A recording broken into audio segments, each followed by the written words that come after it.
sure, but he's watching it just the same. The Home Depot co-founder, kind enough to join us now. Bernie, always good seeing you.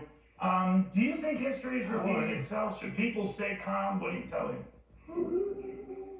Well, all I know is that I can't wait for Biden to get on the speech again and talk about how great the economy is and how it's moving forward and getting stronger by the day.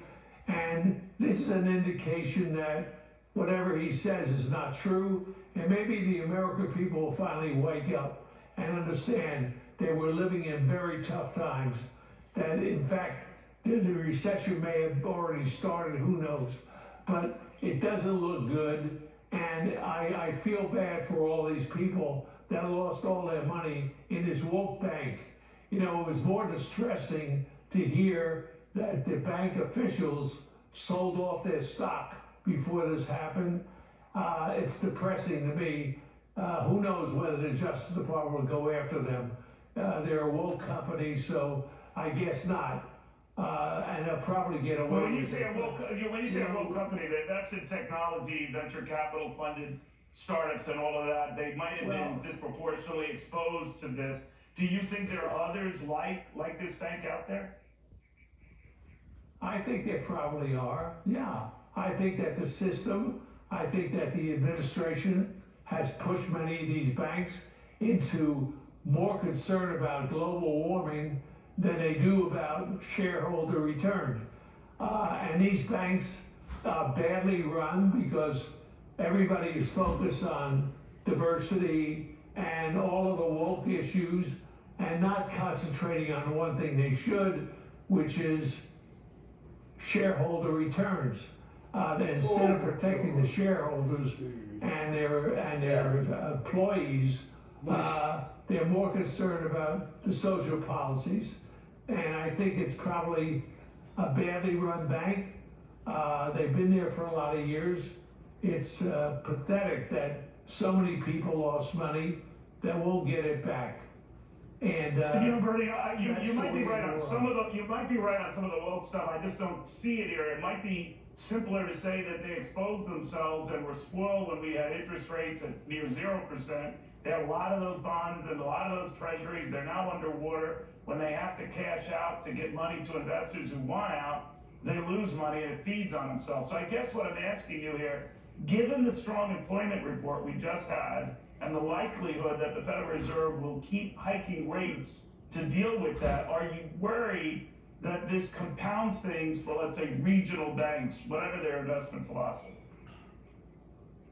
Yeah, I think it doesn't portend to be something good. And the Fed keeps raising rates and inflation keeps going in the wrong direction. It's not staying where it should be. People are struggling, Neil. People can't pay their bills. They can't fill their tanks with gas. And if you think that's a good sign, I don't think it is. And we have an administration that's obtuse to this. They just keep talking about the great times and how good it is. It's not good. And somebody with a sane head has to come in and understand that you can't do two things. Number one, you can't keep raising rates. You can't keep inflation as strong as it is. And you can't tax people more than they are. His proposal to tax the middle class and the rich is about as dumb as it is I've heard in a long time. In a recession like this, you don't do things like that. What you try to do is build the economy, create jobs, create a job where somebody can cover their expenses, and they're not thinking in those terms.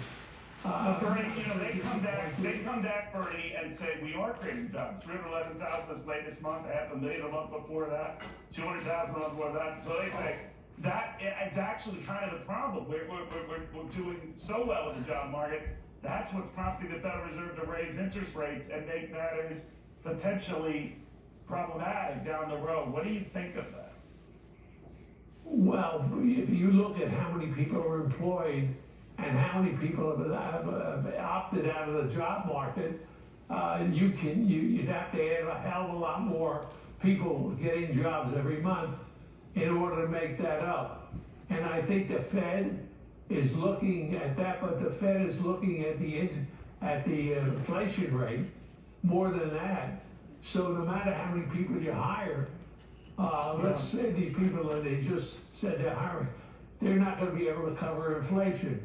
And all of the people out there are struggling now, and we keep losing. We keep thinking about the big companies like this bank, and we forget about, the poor contractor at a Home Depot store that has trouble, number one, finding somebody to work. He's still having difficulty. The job market is open. All small businesses are struggling. And if anything in America is struggling in small businesses, they can't find people in a pizza joint or waiters or cooks. And 70% of the employees in the United States work in small businesses. So we have to start thinking about those businesses.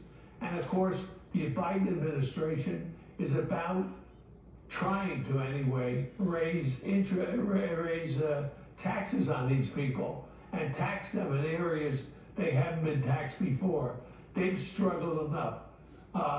Job Creators Network, which I started, does a lot of information about small businesses, and we did an informal survey, and 60% of small businesses feel that they won't survive this year, and that's not good. And the administration is proposing more taxes on them. Well, who is that going to help? I don't have a clue. Well, they told Bernie that they're going after the administration. I'm sorry, my friend. They say they're going after guys like you, the billionaire class, the uber rich class, and they're going to target you guys because you don't pay enough, you don't do enough. What do you think of that? Well, I think it's a lot of crap. First of all, you know what? I don't mind paying taxes, but I do mind giving my money to the government. If you look at all the things I've done, and all of the things that some of the other wealthy people have done, I built hospitals, I built traumatic centers, emergency centers, built an aquarium for people. I built so many things that put money into medical research. I don't want the money going to the government to spend on nonsense, on stupid things, which they do. I'd rather control my own money, and if they want to tax me, but they're gonna open up more industries like the wind farms that are killing all the whales, all the things that they do that they think are right. We're gonna take all motorized cars off the road and put electric cars on the road. Well, we don't have enough stations to recharge these cars. Nobody is thinking in terms of 5, 10, 15 years from now. If 2 more years in this administration is 2 more years too much. I go back and I think about what Trump did, and whether you like him or not, and a lot of people don't like him because of the way he acts, but the truth is his policies were great. The economy was good. Inflation was low. People were earning money at every single level. The minorities had more jobs than they ever had before. And the prosperity was out there.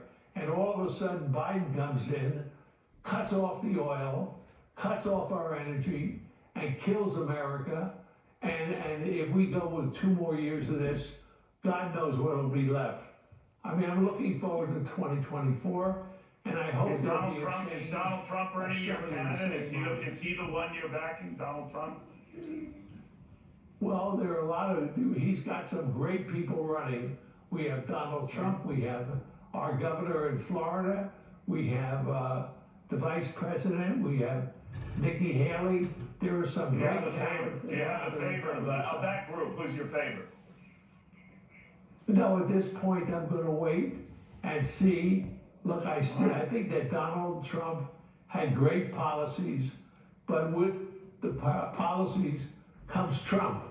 And if he can't discipline himself, he's not going to be a good president. He won't be elected.